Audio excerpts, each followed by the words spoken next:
ये जो विशेष गहन पुनरीक्षण हो रहा है उस पर आपका क्या स्टैंड है? बिल्कुल हम लोग का स्टांस ये है कि ये सरकार की मिली भगत से इलेक्शन कमीशन गलत काम कर रहा है। इसके दो तथ्य हैं कि भाई अभी 1.5 साल पहले यहाँ चुनाव हुआ है, तो जो वोटर लिस्ट बना वो चुनाव आयोग ने बनाया। अभी लोकसभा का चुनाव उसी से हुआ है।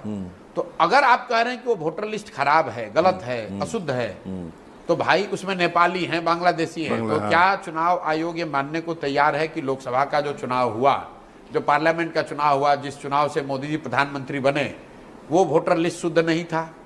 अगर आप ये कह रहे हैं कि लोकसभा चुनाव के बाद लोग आ गए नेपाल से, बांग्लादेश से, तो लोकसभा चुनाव के बाद बिहार में देश में सरकार किसकी है?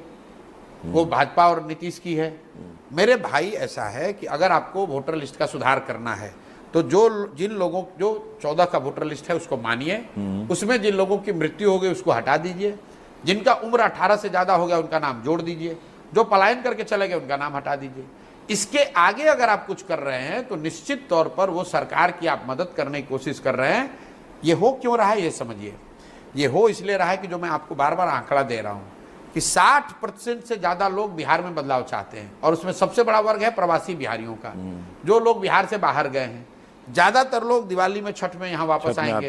अब सरकार घबराई हुई है कि ये लोग आएंगे तो ये सब एनडीए के खिलाफ वोट देंगे, उनका नाम किसी तरह काटा जाए, उनको वोट देने का अधिकार न हो, क्योंकि वो आदमी अभी बॉम्बे से, कोयम्बटूर से, गुजरात से आकर अपना नाम रिवाइज नहीं करा सकता है। इसीलिए भाजपा की कहने पर या भाजपा की मदद के लिए चुनाव आयोग ये कर रहा है, जो कि गलत है। लेकिन चुनाव आयोग बिहार के लोगों को इतना नहीं जानता है जितना बिहार के लोग समझते हैं। बिहार के लोग बहुत राजनीतिक लोग हैं, ये मानने वाले लोग नहीं है। हर हालत में हर व्यक्ति अपना नाम उसमें जुड़वा लेगा। किसी न किसी तरह का कागज जो चुनाव आयोग चाहता है हम लोग प्रोड्यूस करेंगे, सब वोटर वोट देगा।